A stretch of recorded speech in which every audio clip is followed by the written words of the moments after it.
This centuries-old tradition is feeling the heat of a modern conflict.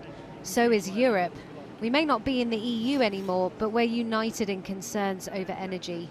Today, EU ministers agreed for their countries to cut gas use in case Russia turns off the taps, accusing President Putin of using gas as a weapon. And from Brussels to here in Bath, the winter looks uncertain. This year was 12,000, and then we've got quotes here.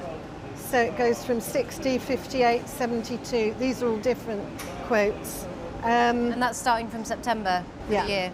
It's a huge increase. Massive. Wholesale gas prices have soared since Russia invaded Ukraine, and with it, energy bills. I am worried, but I will see us through. I've seen us through before. I've done Airbnb to save the business. I've done everything to save this business. Annette says they have a plan B and are in the process of switching from gas to electric furnaces.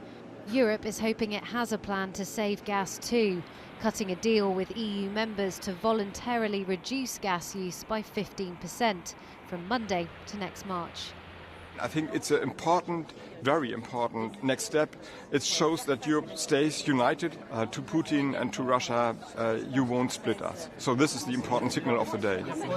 The meeting took on a greater sense of urgency after Russian energy giant Gazprom announced it was further cutting energy supplies through the Nord Stream 1 pipeline due to maintenance. Well, we can't deny that there is going to be a ripple effect on the UK. The UK is physically connected to the European market, and so when gas flows around that market, of course, the ripple of prices goes with it. A group of MPs says the government support package to help with rising energy costs is no longer sufficient. In Bristol, parents at this council-funded playgroup are relieved to have somewhere to go with their children this summer that doesn't cost money. And a free lunch takes a bit of pressure off tight household budgets. Tim has 5 children and says they're cutting back to save for rising winter bills. I don't know how we're going to manage about the heating in the houses. Yeah. So I think we have to make a lot of difficult decisions on that time, when times comes anyway. Are you having to make tough decisions now? We do actually, yeah, because we have to try and budget what we have. And budgeting is not easy at all, because with the kids anyway. And, you know, when they want some stuff, you can't afford for them, you know. Today, the Business Committee is warning millions of people will fall into unmanageable debt this winter.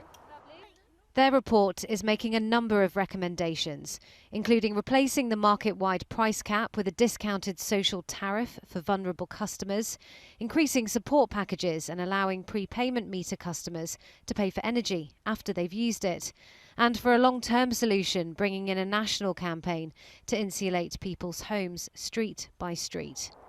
The government say they've introduced an extraordinary package of support to help households. Hot food, wrapped food. Yeah. Elise Scratchley says increasingly local families are asking for more help with food. We've been doing a play session regularly each week, and so over the last sort of 3 months it's become more prominent that people are needing the assistance that comes their way. On the continent, they're rationing gas by directive. The UK government hasn't said if they'll do the same, but these families are already rationing through necessity as prices continue to rise. Well, I've been speaking to the chief executive of the energy supplier E.ON here in the UK, Michael Lewis, and I began by asking how high he anticipates energy bills could go this year. So we expect bills probably to be above £3,000, up to £3,200 come the next price cap in October. What happens if people can't afford their bills? Will you be pursuing them? Will you cut them off? Well, we won't be cutting customers off. We talk to them and try and organise a structured payment plan, which may mean that they pay less in the short term so that we try and help them. The kind of increases we're seeing now are unprecedented. In my 30 years in the energy industry, I've never seen anything like it. And that's why we previously called for government intervention. And I think we're going to have to see more government intervention to help customers ride through this extraordinary peak in wholesale prices we're seeing as a consequence of the situation in Ukraine, which is also feeding into power prices. I mean, you'll have seen the debate last night where, I mean, Liz Truss if she becomes Prime Minister, isn't talking about extra direct payments in the way that we've seen before. She's talking about help in other ways, through tax cuts, other ways of putting more money in people's pockets. Is that going to work, do you think, when it comes to energy bills? Well, I think it very much depends on where those tax cuts are focused. What we need to see is help for the poorest people in our society. That means it needs to be focused on people who are struggling to pay. Now, in Europe, they have committed to a 15% reduction in consumption. Do you think Britain could do that? I think there are a number of things we can do. And fundamentally, by the way, energy efficiency is the way that not only do we long-term reduce our energy consumption, we also need it as a first step to delivering net zero. So it's a win-win in every sense.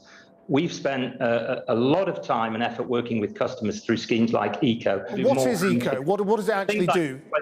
The energy company obligation allows us to invest in things like cavity wall insulation, in loft insulation, in improving boilers to make them more energy efficient. And this is the single biggest tool we have to drive down energy bills. And if we don't up our investment in energy efficiency, we will never get off gas, and we will never get to a position where we can drive towards net zero. I mean, isn't the sort of the simple one that everyone could do is just run their boiler less hot? And, you know, there hasn't been a big communication about that, and you can save a lot of money that way. Yeah, that's absolutely right. If we reduce the flow temperature of the hot water within central heating systems, we can significantly reduce consumption of gas by around 10 to 15%, depending on the starting point. Isn't thermostats the other one? That if you spent a couple of £100 on every home getting smart thermostats, again, you would make a massive saving. I mean, you wonder why the energy companies aren't just doing this automatically for everybody. Well, we do this through the ECO scheme. I already mentioned that we do things like loft insulation, cavity wall insulation. We also do smart thermostats through the ECO scheme. And absolutely, that's a really important intervention, one which we use widely with customers to help them reduce their energy consumption. OK, and then finally, look, people will also look at energy company profits. Now, I know it's gone up and down during the pandemic, but over the last 5 years, your company's made hundreds of millions of pounds in profit. Are you making too much profit? That's actually not correct. Over the last 3 or 4 years, we lost nearly £1 billion. We only came into profitability again last year after 3 years of very significant loss making. Our profit is regulated under the price cap to a maximum amount, and we are doing all we can to make sure that we have a sustainable, profitable business so that we can invest for the future in things like ECO, in things like helping customers get to net zero, and investing in technology like heat pumps and solar panels. Do you think the regulator's been negligent in allowing all these casino gamblers to have come into the market who then went bust and you had to take on their customers? Well, we made no secret of the fact that we were critical of the previous regime under Ofgem. We don't think that there were enough financial controls on new entrants. We don't think that their risk-taking behaviour was properly managed. Absolutely, there was a failure in regulation. We now need to move forward. Do you have confidence in Ofgem? Our discussions with Ofgem over the last 9 to 12 months since this crisis started have been very, very constructive. And I think, yes, we are moving in the right direction. And I'm confident that we will move towards a more sustainable market over the mid to long term. Michael Lewis, thank you very much. Thank you. Well, spiralling energy prices are hitting economic growth across the world, with the IMF warning today the global economy is teetering on the edge of recession. It's slashed forecasts for growth, with the UK now set to be the weakest performer amongst large industrial nations next year. Our economist Neil MacDonald is with me. What's the IMF saying? The IMF's main message is that the global economic outlook is now increasingly gloomy and uncertain. So today it's given us its new economic forecasts, and it now sees the world's 3 large economies, the United States and China and the Eurozone, all stalling at the same time. And the situation is particularly weak here in the UK. So the IMF now thinks that in 2023, the UK economy will grow by 0.5%. In a better year, you'd hope for more like 2%. And then when you compare it to the forecast for the other 6 big industrial nations, you can see that we're currently very much bottom of that league. Now, that's not a great place to be, but to be fair, the IMF has actually lowered its forecast for all these countries today. So is the problem just inflation, or are there other things in play? Inflation is the major problem, and it's a problem that keeps on getting worse. So if we go back about 18 months, we can show you how the IMF was forecasting inflation, and you can see that basically it's as flat as a pancake. But as we roll forward every 3 months, you could see how the IMF has continuously increased its forecast for inflation. And obviously the higher inflation is making us all poorer. It means the basics of life, the food, the petrol, the gas are all getting more expensive. But in response to this, of course, central banks are now raising interest rates by more than the IMF was expecting. So that's creating another drag on economic growth. Is this as bad as it gets? Well, no, the IMF actually went out of its way to say that there were risks to even this gloomy scenario. One of them, of course, being this whole issue about whether Russia might cut off gas supplies to Europe, which it says would lead to rationing, and that would lead to this toxic combination of lower growth but higher inflation. We don't know if that's going to happen, but the IMF is clear that it wouldn't take much to tip its low growth scenario into an outright recession.